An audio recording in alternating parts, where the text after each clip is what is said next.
Welcome to a journey through the world's most horrifying dishes. These are not your everyday meals. These are the foods that challenge the very notion of what is edible. Brace yourself as we explore the culinary nightmares that some people actually eat. From the far corners of the globe, we bring you the most shocking and stomach-churning delicacies. From rotten meat that has been left to decompose for weeks, to wriggling seafood that is still alive on your plate, we'll be diving headfirst into a world of food that's enough to make your stomach churn. Imagine biting into something that looks like it belongs in a horror movie rather than on a dinner table. You might think you've seen it all, but trust me, you've never witnessed anything like this. These dishes defy logic and challenge your senses in ways you never thought possible. Get ready to be shocked, disgusted, and maybe even a little bit hungry. As we delve deeper, you'll see why these foods are both feared and revered in their cultures. Now, who am I kidding? This is the stuff of nightmares. So hold on to your seats and prepare for a culinary adventure like no other. Welcome to Hell on a Plate. You think you know pungent? Think again. This fermented herring, known as surströmming, is so notoriously foul-smelling, it's banned on most airlines.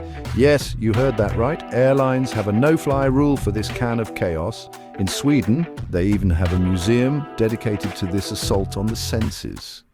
Imagine an entire exhibit focused on one of the world's smelliest foods. Opening a can of surströmming is like unleashing a biological weapon. The moment that lid is pried open, a wave of stench hits you like a freight train. The smell alone is enough to make you gag. It's a mix of rotten eggs, sewage, and something indescribably awful. And the taste? Let's just say it's an acquired taste. A taste that requires a strong stomach and perhaps a bit of bravery. Acquired by someone who's lost their bloody mind, that is. Only the truly adventurous or the utterly insane would dare to take a bite. Imagine this. You've got a seal, already a bit ripe, and you stuff it with dead birds. Sounds appetizing, right? Now bury it for 18 months and let it ferment. That's kiviak, a traditional Inuit delicacy. I've eaten some dodgy things in my time, but this is next level. Forget your fancy sashimi platters. This is next level messed up. A live frog sliced open, served to you with its heart still beating. They say it's humane, that the frog doesn't feel it. But those eyes staring up at you from the plate tell a different story. This isn't dining, it's a horror show. Chapter 4. Sanakji, the choking hazard. You like your food with a little fight in it? Sanakji is live octopus, chopped up and served to you while the tentacles are still squirming. The danger here isn't the taste, it's the suction cups. Chew carefully, or you might find yourself choking on a mouthful of cephalopod. This is one dish you need a bloody good set of teeth for.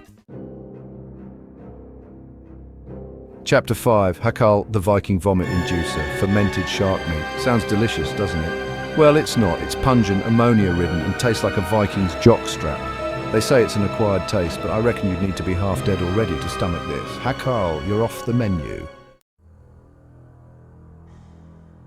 Chapter 6. Shiokara, the gut-wrenching truth. Think of the worst thing you've ever smelled. Got it? Now imagine that mixed with fish guts and left to ferment in a dark corner. That's shiokara, a Japanese delicacy that's not for the faint of heart or stomach. This is one dish that should come with a hazmat suit. Chapter 7. Budog, the Mongolian BBQ from hell. Forget your fancy grills and smokers. In Mongolia, they cook a whole damn animal from the inside out. They shove hot stones and vegetables into the body cavity of a goat or sheep and cook it until the skin is crispy. It might be traditional, but it's enough to put you off meat for life. Chapter 8. Kazumarzu, the cheese that bites back.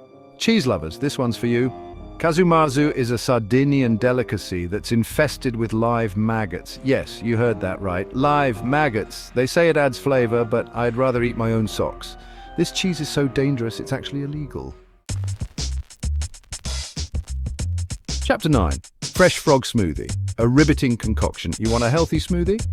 Well, how about a blend of fresh frogs, aloe vera, and a splash of wine? This Peruvian delicacy is supposed to be an aphrodisiac, but I reckon it's more likely to give you nightmares. One sip of this and you'll be hopping mad. We're scraping the bottom of the barrel now. Baby rats taken from their mother's womb and cooked with spices. It's a delicacy in some parts of the world, but for most of us it's the stuff of nightmares. This is one dish that's best left in the sewer. Ever looked into the cold, dead eyes of a fish? No? Well, now's your chance. Tuna eyeballs are a delicacy in Japan, but for most of us they're the stuff of nightmares. They say it's an acquired taste. I say, some things are better left unseen. Remember that live octopus we talked about earlier? Well, this is its cousin, the dancing squid. Served on a bed of rice, the squid is still alive, its tentacles writhing as you try to eat it. It's a culinary spectacle, but one that's not for the faint of heart. Chapter 13. Monkey brain, a primate problem. Eating brains is bad enough, but monkey brains, that's just wrong. Not only is it cruel, but it can also be deadly as it can transmit prion diseases. This is one dish that should be left well alone. Chapter 14. Bat soup, a recipe for disaster. Remember that global pandemic we all just went through? Yeah, well, bat soup might have had something to do with it. Bats are known to carry all sorts of nasty diseases, so it's best to avoid them altogether. This is one soup that's best left unzipped. Chapter 15. Blood pudding. A bloody good time, blood sausage, black pudding, whatever you call it. It's basically just congealed blood mixed with fat and oatmeal. It's a popular breakfast food in some parts of the world, but for most of us it's a bit too rich for our blood. This is one breakfast that might just suck the life out of you. Chapter 16. Balut, the embryonic enigma. Imagine cracking open an egg and finding a partially developed duck embryo inside. That's balut. It's a popular street food in the Philippines, but for most of us it's a bit too close to home. This is one dish that's best left unborn. Chapter 17. Fish jelly, the jiggly horror. Jelly is supposed to be sweet and wobbly, not savory and fishy, but that's exactly what fish jelly is. It's made from boiled fish skin, bones and heads, and it's about as appetizing as it sounds. This is one jelly that's best left in the ocean. Chapter 18. Vilmalimut, the reindeer rot. Imagine a stew made from fermented reindeer stomach contents. Sounds delicious, right? Wrong. Vilmalimut is a traditional Sami dish that's not for the faint of heart or stomach. This is one stew that's best left to the reindeer. Chapter 19. Mantak, the whale of a time. Whale skin with a thick layer of blubber still attached. That's mantak, a traditional Inuit delicacy. It's high in calories and vitamin C, but it's also pretty damn disgusting. This is one dish that's best left to the whales. Outro, bon appetit, if you dare. And there you have it, the most horrifying dishes from around the world. From the depths of the ocean to the highest mountains, these culinary creations are not for the faint of heart. Each dish tells a story of tradition, culture, and sometimes sheer bravery. Would you dare to try any of these? Imagine the textures, the smells, the flavors that challenge your senses.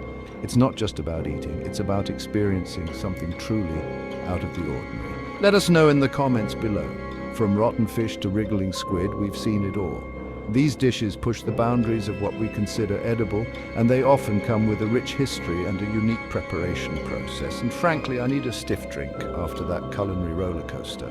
Sometimes a little liquid courage is necessary to face such gastronomic challenges.